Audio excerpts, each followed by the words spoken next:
talking about digital economy, it's a joke if we forget about if we forget cybersecurity. Obviously the story of Sri Lanka, like we have more than 24,000 software engineers demanded in a given year. Right, cybersecurity was a cornered discipline, which was just meant to be utilized and practiced by group of experts inside the IT field. So the key to involve in cybersecurity education is to continuously search after the information, research.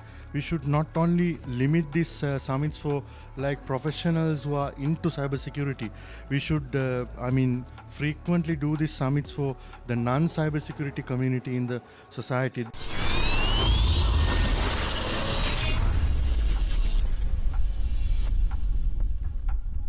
Hello, sir. Good to have you here in our podcast booth.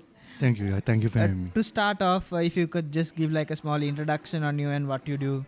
Yeah, basically I have been in education sector for the last good 14 years, and basically I was involved in postgraduate level teaching and especially into management related in basically on all dimensions of management. I've been able to drain my knowledge to students, so that is where I stand. And basically a researcher as well in terms of management research and all that. So basically an educator. Amazing. That is great to have you here, like a different exposure to the podcast as well.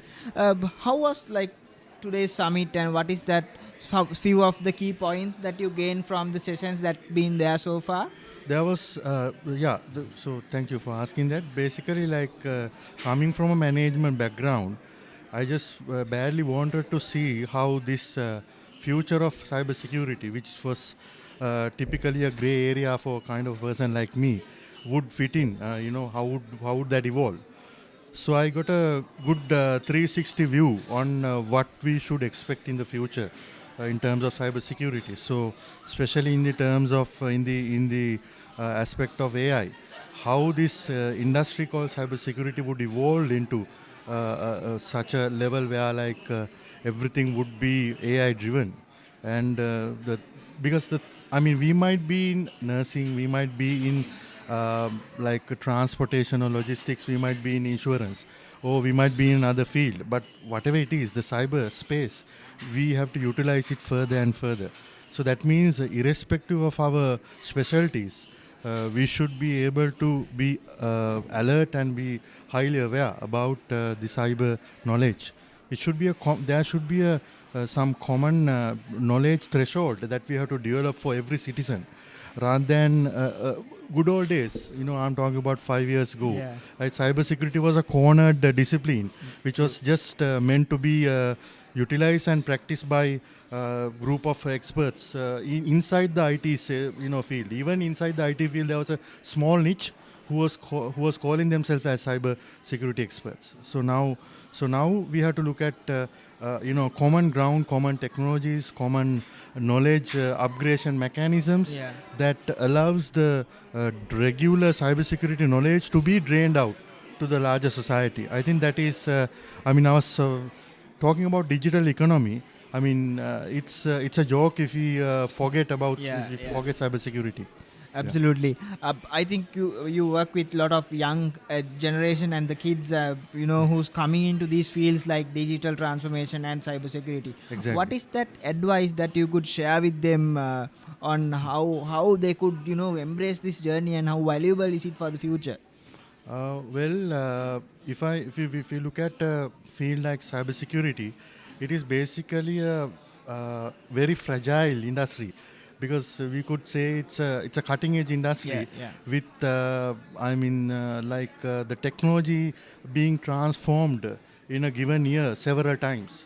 So the key to involve in cybersecurity education is to continuously search after the information, research. Rather than depending on what you learn from the class, you should always look into the modern knowledge. You have to grab the modern knowledge. So that is where there will be some, the distinguishable change might be there. So the future, I mean, obviously the story of Sri Lanka, like we have more than like 24,000 software engineers demanded in a given year, but then only 12,000 is produced. Out of that, even around 6,000 is job ready, right? Yeah, So, yeah. so that gap of skills means that just because you get graduated from a cybersecurity field, you might not be able to land on a proper job. So it's other than any field, this is a practical oriented field. Yeah. So you have to showcase your skill set in front of a panel when they first go for an interview. So that the thing I could say is like don't depend on your books and what you learn from the lectures. You should you should be a researcher by your own and continuously look into new knowledge fields. Thank you. That is an amazing message. Finally, if I ask, cybersecurity summits like this or even tech summits, how important are these for the community and for the country? I mean, these are really, I mean, eye openers. So we should not only limit these summits for like professionals who are into cybersecurity. We should, I mean, frequently do these summits for the non-cybersecurity community in the society, because then they could support this, because this is a ecosystem as mentioned in the summit again and again. Cybersecurity is not independently surviving among IT special community. So for the IT, for the cybersecurity to survive, the support from the public, the support from the non-cyber specialist, like the people from financial background, banking background, they have to support this. Otherwise, you can't build a proper defense system and you can't upgrade your security measures. So I think rather than thinking it in an independent manner, we have to collectively think like what India is doing now, right? So and then like Malaysia is doing now. So we have to think of it as a collective responsibility of everybody who's experts, or be it you are expert in that field or not, right? If you are a citizen in this country, if you are looking beyond the traditional economic, moving forward towards a digital economy, you should actually be aware and vigilant about, and there should be some literacy for everybody. Yeah. Thank you so much, sir, Yeah. for joining us today. Wishing you all the best for the future. Yes, thank you. Thank you.